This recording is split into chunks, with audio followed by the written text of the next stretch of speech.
Welcome to speed news. Markapuram జిల్లా రాయవరం వద్ద జరిగిన యాక్సిడెంట్ సంఘటన దురదృష్టకరమని మంత్రి డోలా బాల వీరాంజనేయ స్వామి విచారం వ్యక్తం చేశారు. ప్రమాదంలో ప్రాణాలు కోల్పోయిన 14 మంది కుటుంబాలకు ప్రభుత్వం అండగా ఉంటుందని, ఘటనలో గాయపడిన 26 మందికి మెరుగైన వైద్యం అందించాలని సీఎం చంద్రబాబు ఆదేశించారని వెల్లడించారు. మార్కాపురం, ఒంగోలు ప్రభుత్వ ఆసుపత్రుల్లో చికిత్స పొందుతున్న వారికి మెరుగైన వైద్యం అందిస్తున్నామని వెల్లడించారు.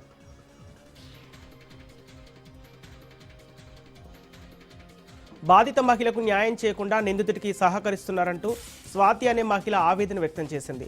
తనను శారీరకంగా, మానసికంగా వేధించిన బొబ్బిలి సాయి కిరణ్పై ఫిర్యాదు చేసినప్పటికీ నార్సింగి సీఐ హరికృపా రెడ్డి నిర్లక్ష్యంగా వ్యవహరించారని ఆమె ఆరోపించింది.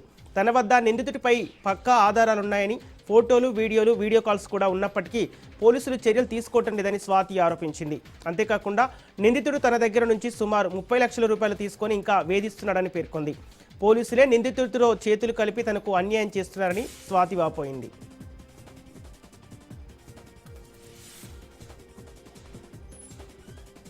నేరడిమెట్టు శ్రీరామనవమి శోభయాత్రలో ఉద్రిక్తత నెలకొంది. పోలీసులు, హిందూ సంఘాల మధ్య వాగ్వాదం, తోపులాట జరిగింది. సౌండ్ బాక్సుల విషయంలో పోలీసులు, హిందూ కార్యకర్తల మధ్య వాగ్వాదం చోటు చేసుకుంది. రోడ్డుపై బైఠాయించి హిందూ సంఘాలు నిరసన తెలిపాయి.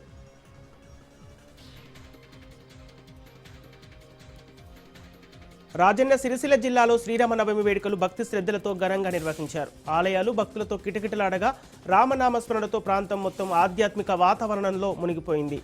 ఇక ఈ సందర్భంగా ఎల్లారెడ్డిపేట మండలంలో నిర్వహించిన శ్రీరామనవమి వేడుకల్లో బీఆర్ఎస్ వర్కింగ్ ప్రెసిడెంట్ కేటీఆర్ పాల్గొన్నారు. రాములవారి కళ్యాణ మహోత్సవంలో పాల్గొన్న ఆయన ప్రత్యేక పూజలు నిర్వహించారు.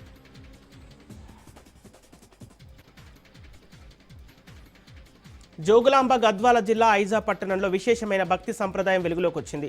ప్రతి బియ్యపు గింజపై తినేవాడి పేరు రాసి ఉంటుందని మనం వినే ఉంటాం. కానీ ఇక్కడ ఒక విశిష్ట భక్తుడు ప్రతి గింజపై శ్రీరాముని నామాన్ని దర్శిస్తున్నాడు.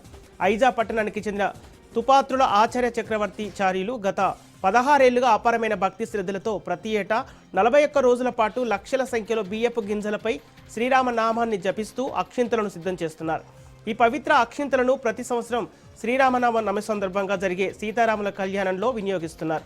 శ్రీరామ రక్ష, సర్వజగత రక్ష అనే మహాసంకల్పంతో జరుగుతున్న ఈ సేవ భక్తులను ఆకట్టుకుంటోంది.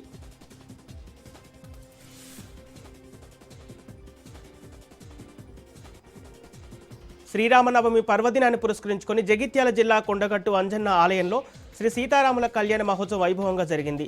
చొప్పదండి నియోజకవర్గంలోని మాల్యాల మండలంలో ఉన్న ప్రసిద్ధ పుణ్యక్షేత్రం కొండగట్టు అంజన్న ఆలయ ప్రాంగణ భక్తులతో కిక్కిరిసిపోయింది.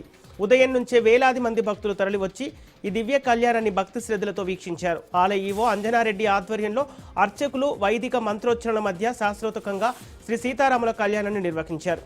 ప్రత్యేక పూజలు, హోమాలు, మంగళ వాయిద్యాల నడుమ ఆలయ ప్రాంగణం ఆధ్యాత్మిక వాతావరణంతో మారుమోగింది.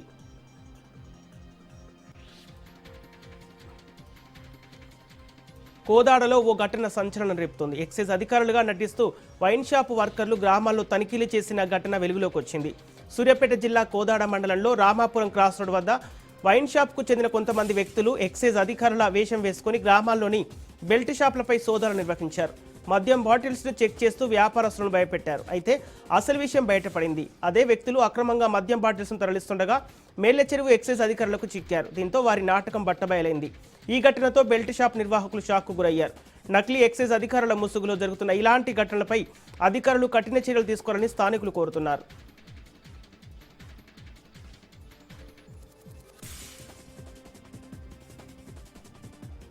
వరంగల్ జిల్లా నుంచి మరో భారీ సైబర్ మోసం వెలుగులోకి వచ్చింది. వరంగల్ నిట్ మాజీ ప్రొఫెసర్ను స్టాక్ మార్కెట్ పెట్టుబడి పేరుతో సైబర్ నేరగాళ్లు మోసం చేశారు.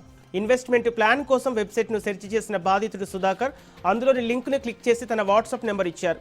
అనంతరం H18 అనే వాట్సాప్ గ్రూప్లో యాడ్ చేసి భారీ లాభాల ఆశ చూపిస్తూ నేరగాళ్లు పూర్తిగా నమ్మించారు. కంపెనీ అకౌంట్స్ మేనేజర్గా పరిచయం చేసుకున్న కిరణ్ అనే వ్యక్తి మాటలు నమ్మి జనవరి నుంచి విడతల వారీగా మొత్తం 1,01,00,000 రూపాయలకు నేరగాళ్ల ఖాతాలకు ట్రాన్స్ఫర్ చేశారు. చివరికి మోసపోయామని గ్రహించిన బాధితుడు సైబర్ క్రైమ్ పోలీసులను ఆశ్రయించారు. కేసు నమోదు చేసిన పోలీసులు దర్యాప్తు చేపట్టారు. తూర్పుగోదావరి జిల్లా కోరుకొండలో దొంగలు రెచ్చిపోయారు. ఇంటి యజమాని ముండ్రు పద్మావతి ఇంట్లో నిద్రిస్తున్న సమయంలో గుర్తు తెలియని 4 దుండగులు ఇంట్లోకి చొరబడ్డారు. మహిళను తాళ్లతో మంచానికి కట్టేసి బీరువాలో ఉన్న సుమారు 30 లక్షల రూపాయల విలువైన బంగారు ఆభరణాలను దోచుకొని పరారయ్యారు. మాస్కులు, గ్లోవ్స్ ధరించి వచ్చిన ఈ దుండగులు ఈ దోపిడీకి పాల్పడ్డారని బాధితురాలు పోలీసులకు ఫిర్యాదు చేశారు. సమాచారం అందుకున్న పోలీసులు ఘటనా స్థలానికి చేరుకొని కేసు నమోదు చేశారు. నిందితుల కోసం 4 ప్రత్యేక బృందాలతో గాలింపు చర్యలు చేపట్టినట్లు సిఐ మూర్తి వెల్లడించారు.